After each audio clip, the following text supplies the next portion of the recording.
Hello everyone, and we're back in video number 2 going over the course syllabus. So we left off with the attendance policy. Now, granted, we are not meeting in a face-to-face class. Instead, everything is online. So how do you show your attendance when it's online? So in order to be considered in attendance for the week, you are required to complete at least one assignment and turn it in. Some weeks you might only have one assignment to turn in, and that is fine. It might just be like a rough draft, and the rest of the week is work days on that. Um, because you can work at this at your own pace. Let's say you get caught up with a paper. This week the final draft is due, but you actually got it done early and turned it in last week. As long as you're staying up with the course and you have your assignments turned in, if you don't turn anything in that week, I'm not going to penalize you for it because you're staying with the class. This is mainly in place for those who are falling behind. Okay, it's mainly to get students to understand that you have to bring yourself to Cobra and do the work. However, by midterm, if you have stopped attending, you cease to attend class, meaning you've missed 2 weeks or more without turning anything in and you're falling behind and you have not adequately contacted me, I will withdraw you at midterm. Okay, and I typically like to email people in the weeks ahead of time who look like, hey, they're not getting as much done, they don't look like they're attending as much, and give them kind of a reminder that that is coming up. So make sure that you understand that you need to turn in one assignment a week. Being respectful to everyone policy. This will probably mainly deal with communication via online. So everybody needs to respect everyone's um, personal education environment. Now, this semester we won't have really any discussion boards or anything, so if you choose to email another student, that would count. Probably most of it would be communication with me.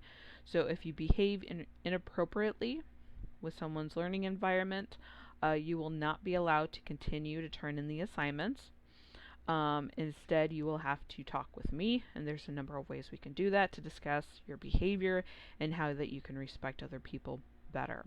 But if this behavior continues, you will be kicked out of the class, receive an F for the grade, and will have to retake the course. Homework. All homework will be due at the corresponding day and time listed on Cobra, and that's in multiple places. Most of the homework will be submitted via the Dropbox, but there is like an email assignment for the first paper that you'll have to email me instead of put in the Dropbox. Late work. So for this semester, I'm allowing you to turn in up to 4 late assignments this semester. So when the due date for that assignment comes up, you can't get it turned in on time, you need to email me and say, hey, I can't get this in, can I have a little extra time? And I will email you back with a schedule of when that needs to be done. Okay?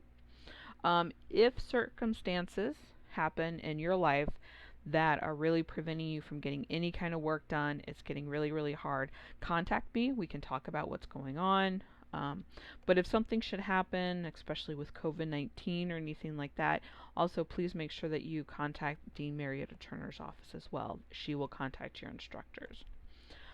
Finding the work and assignments on Cobra.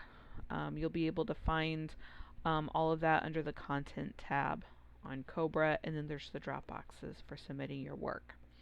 So how do you submit your work on Cobra?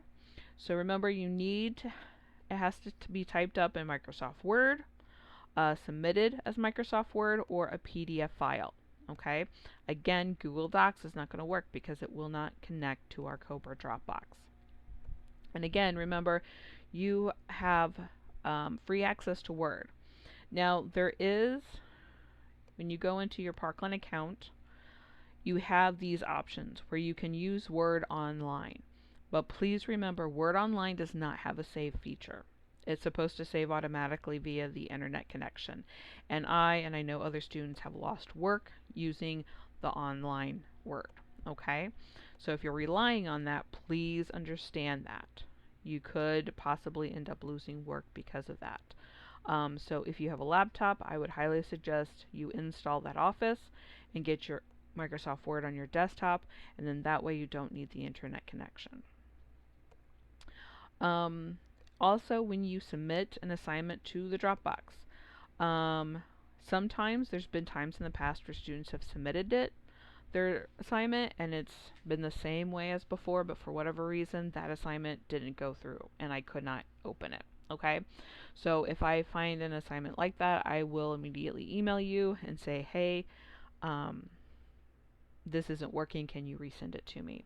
And that's another thing about the Dropbox. You can submit, as long as it's open, you can submit as many assignments to that one Dropbox as you want. Okay, so if you submit one assignment and then you're like, oh, wait a minute, I forgot to add something, go add it and then resubmit it. Okay, typically when that happens, I will look at um, the last one that you submitted. But when you submit your file, there is a box where you can type up a note to me. So you can say, hey, grade this assignment, the other one, I forgot to add something. And you can do that. So ways to submit your work on Cobra. Most of the assignments will be submitted to the corresponding Dropbox on Cobra. Make sure you're using Microsoft Word or a PDF file. Quizzes will be completed under the Quizzes tab. If you have a PDF file or a Word document for your assignment, but for whatever reason it's not uploading correctly to the Dropbox, go ahead and email it to me from your Parkland email account. Okay, and then on my end, I can upload it to the Dropbox. Also, remember the Dropbox is connected to Turnitin, and that is a feature that looks for plagiarism, but it also helps you as well. So in the past, there was a student who wrote a paper up on a computer at the library at Parkland. They saved it to the computer at the library. Another student found it, switched out the names, and submitted it as their own. Well, because the first student who originally wrote it had already submitted it to Turnitin, the second student who stole it, when they submitted it, Turnitin told their teacher this was plagiarized and showed when it was originally uploaded. So in a way, Turnitin also helps you be true to your own work so that nobody else steals it. But if for whatever reason all of this still doesn't work for you to try to get your homework submitted, please email me immediately and I will work with you to figure out a way to get things submitted. How long does my paper have to be? You're going to be writing 4 papers, and so we're not going to be looking at page length for each one. We're going to be looking at word length, and you are required to write a minimum of 6,000 words total this semester. So if you think about each page, if we use Times New Roman font type, 12 font size, and 1-inch margins, that's about 330 words a page. You will have one essay that will be at least 1,000 words, which is about 3 pages. You'll have one essay that has 1,400 words. You'll have one essay that has 2,000 words. Okay, so with all 4, it'll add up to the 6,000 word count, but that does not include your title page, journals, works cited, any of those. Okay, just the papers alone.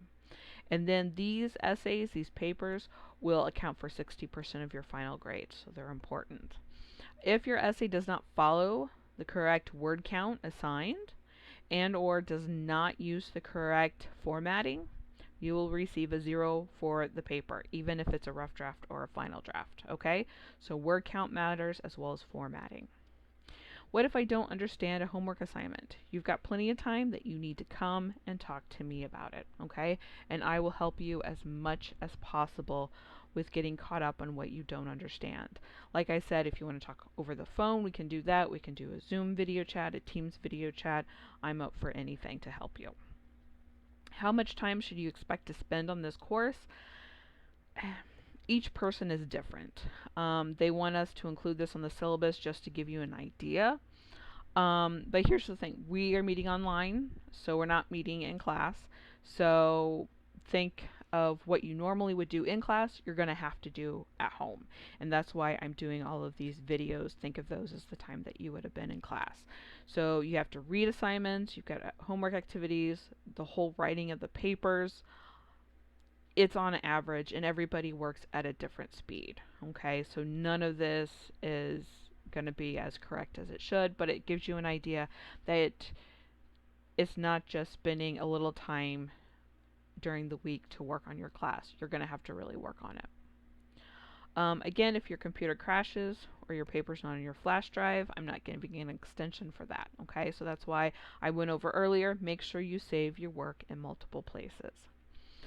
Make sure you're using the correct versions for using Cobra, especially with Internet Explorer, because some things will not be supported. The academic calendar for the course, as I showed in the video going over Cobra, that's for the most part up to date, and I use the calendar tab on Cobra. Here's the grading scale for the semester. 90s are an A, 80s are a B, 70s are a C, 60s are a D, and 59 and below is an F. Types of assignments, obviously we're going to have our papers to write, smaller writing assignments, and then quizzes. I'm going to stop this video number 2 here, and then we will finish this syllabus with video number 3.